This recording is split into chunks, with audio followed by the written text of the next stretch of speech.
I went from Korea, I went to Panama. As a matter of fact, I did 2 tours in Panama. And Panama was peacetime. It was a wonderful environment. There was really no fighting going on. We had some disruption with the Panamanians while I was down there, and this was a result of they were over eager in being able to take over the canal. Ultimately, they got it because they had already been notified that we were going to turn the canal over to them. But that was a beautiful place to be. It was luxurious as far as I'm concerned. Beautiful quarters, nice people. I was a company commander there. Then later on, I was the commandant of the base that we were on.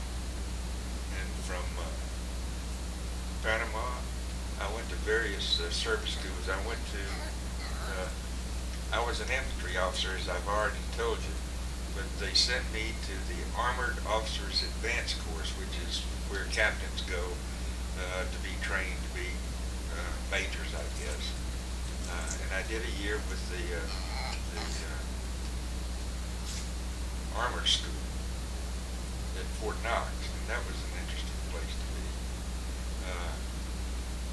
Later on, I was sent down to Fort Benning, Georgia. I actually did 3 tours at Fort Benning, Georgia, where I taught.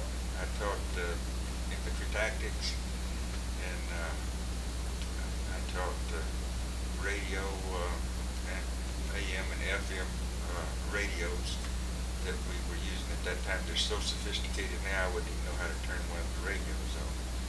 But from there, I went to pilot school at Fort Gary, Texas. Most people don't realize that we had an aviation group out there, but we did. But aviation was not my forte, and so I gave up my aviation career to go back to the infantry. Back then, if you were an infantry officer, you did 3 years in the infantry and 3 years flying, or 2 years in the infantry, 2 years flying, if you were lucky. But that just wasn't the way I wanted it. I was an infantry officer, and I wanted to find all infantry, so I did. I went back to the infantry, and I stayed in infantry the rest of my career. I went back to Fort Benning, and from there, they sent me to the Air War College at Maxwell Field. It's Maxwell Air Force Base, of course, now, but I grew up with it, and coming from Birmingham, it was Maxwell Field, and even when I went to school there, it was Maxwell Field. That's where their advanced training, the Air Force War College is. I went from there to Vietnam. Well, actually, I didn't. I went from there to Special Forces School at Fort Bragg, and from Fort Bragg's Special Forces training, I went to Korea. That was a chore in itself. I was a senior advisor to the Popular Force for the entire nation of South Vietnam. I had 7 little Special Forces teams, which I positioned in the various provinces of Vietnam. Our mission was to earn the hearts and minds of the people. That's a ridiculous mission, and that's what we've got going on now.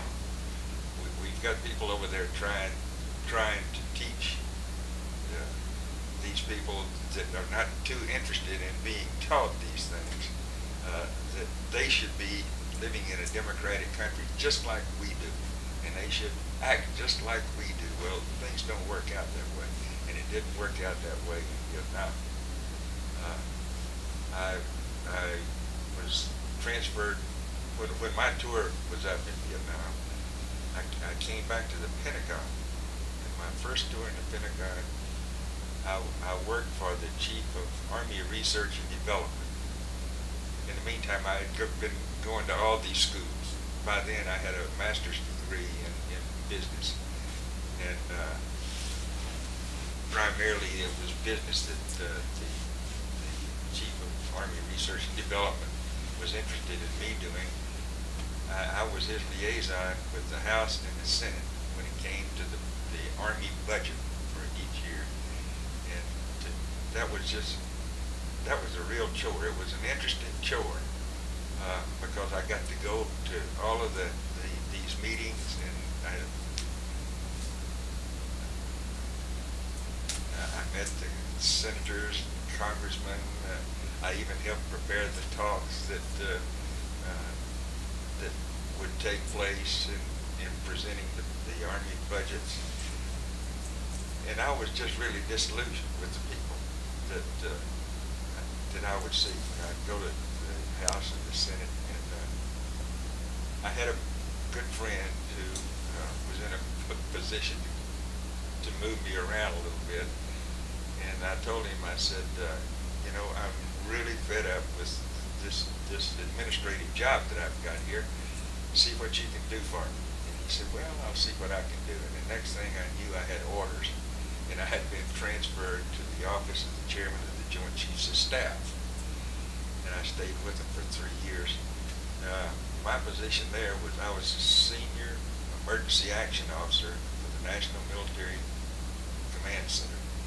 And what that entailed was that it was my job to stay in contact with the chairman of the Joint Chiefs and the President of the United States, so that whatever activity took place, for example, when the Russians would set off a nuke over there just practicing, that immediately came into me. I immediately presented it to the chairman of the Joint Chiefs and to the President and his staff. So I did for 3 years, and I had that sort of relationship. I got to meet some real fine people, and I consider that a very unusual job. And I continued to go to school also while I was there. I was doing a doctorate at night. I retired from the Army in 1971, January of 71, and have been retired ever since. In order to get one of those, you have to have been in combat, ground combat, in the infantry. You have to be an infantry. And I was in 2 different